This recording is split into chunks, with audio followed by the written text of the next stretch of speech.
है, जैसे अभी स्टेट इकोनॉमी ग्रो कर रही है and there is a target कि हम इकोनॉमी को 1 ट्रिलियन इकोनॉमी बनाएंगे.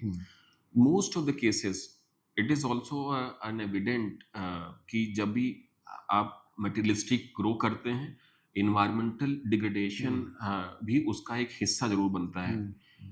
बैलेंसिंग करना जो कि शायद हमारे मे बी धर्म में या हमारे पुराणों में ये सब चीजें बहुत ही सही तरीके से लिखी गई हैं.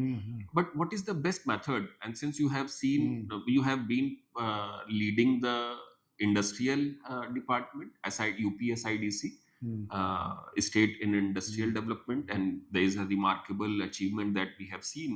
और फिर आपने DOFCC या department of environment and forest and climate change को भी आपने लीड किया है सर. तो मतलब what is the best way to balance these two things? देखिए, मैं वन पर्यावरण, the forest environment and climate change department को हेड किया था यूपी में, और the direction of Honorable CM Yogi Adityanath, we had this drive of plantation. And in past, from 2017 to 2024, we planted around 175 crore trees. Now, planting trees and protecting it is two aspects. And also, planting so much of trees by collaborative approach is also a very Herculean task. Okay.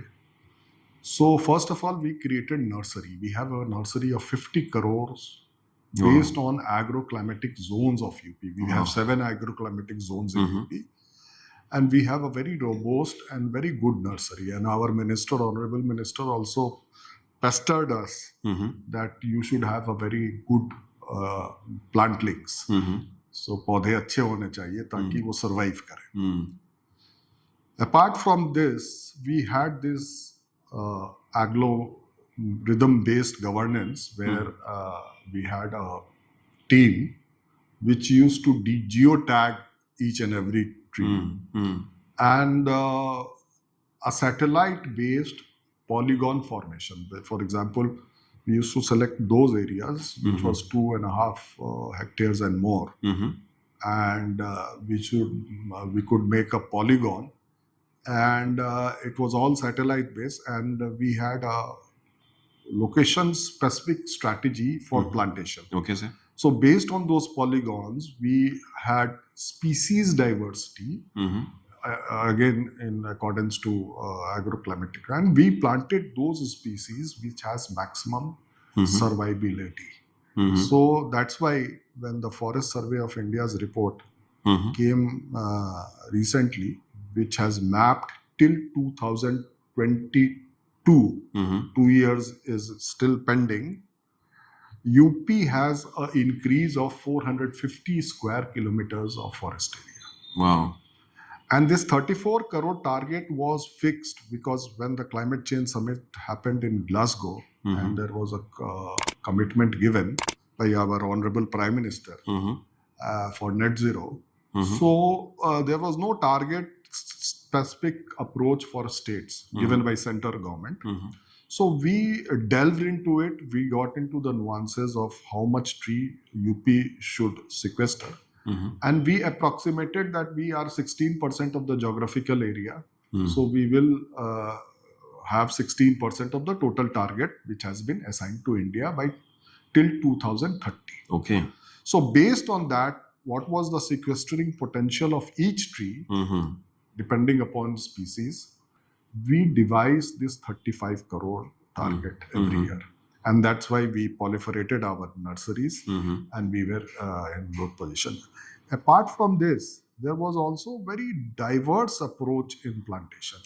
So we had this right-based plantation where rights were given to, in Sonbhadra, where rights were given to tribal to foresee and see the trees.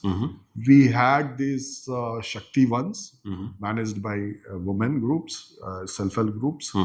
Then Bal One managed by children, especially in urban areas. And then we had this food forest. In fact, we saw this food forest in Pondicherry, where Krishna Mackenzie, one of the foreigners, he has made this food forest, and that was a very good example. So we had 75 food forest, one in each district. We also went for bioeconomy for bamboo plantation. You know, bamboo has a very large sequestration potential. And then we went for high density forestry, which is called Miyawaki forest. So in Miyawaki, what we did was basically in each industrial area, there are 30% of the area has to be green. So we issued from environmental side a direction that the 30% area which is green, you have to plant Miyawaki. And when I left the forest department, almost 1,200, more than 1,200 industrial units in UP have a Miyawaki forest. Wow. And as you know, Miyawaki forest in 2 years only, it's a robust forest, and you can visualize and see it. So that is what is basically... then we had declared 2 new tiger reserves. One is Amangarh, it's very near to Noida. And Amangarh, it is extension of Corbett in UP. And the second one was in Ranipur, which was in Bundelkhand, because in what is happening in Madhya Pradesh is the cane betwa is being linked. So the large tiger area of Panna Tiger Reserve will be submerged. So tigers will migrate. Tigers doesn't follow geographical boundaries. So they will migrate, and so that's why we anticipated it, and we had made that tiger reserve in Chitrakoot in UP. उनकी भी sir geo tagging model पे ही tracking होती है. Tiger reserves are huge reserves. They are in square kilometers, 100, 200 square kilometers. And we don't interfere in those reserves in sense of forestation, because whatever is the endemic forest, it has to grow. So that is what is it. Apart from that, one elephant reserve is also there. We in UP saw that the habitat of animals are restored, and especially the tiger census, tiger increased from 120 to 173 in UP. Then dolphin population has increased. Then vulture, which was going extinct because of pesticides. Dolphin? Dolphin, yeah. We have a very good dolphin reserve in Fatehpur and Varanasi. Oh. But ज़्यादा लोगों को पता ही नहीं है. नहीं है पता लेकिन but that is there. And then vulture, which was going extinct. We have a vulture production center also. And then small cats and rhinos. After Kaziranga, you will see rhinos in Dudhwa. And there is a whole rhino reserve over there. They are flourishing very well. So why I'm saying this? Because tiger reserves, natural forest, biogeographical reserves, these are conservation mechanism, which is called in situ conservation.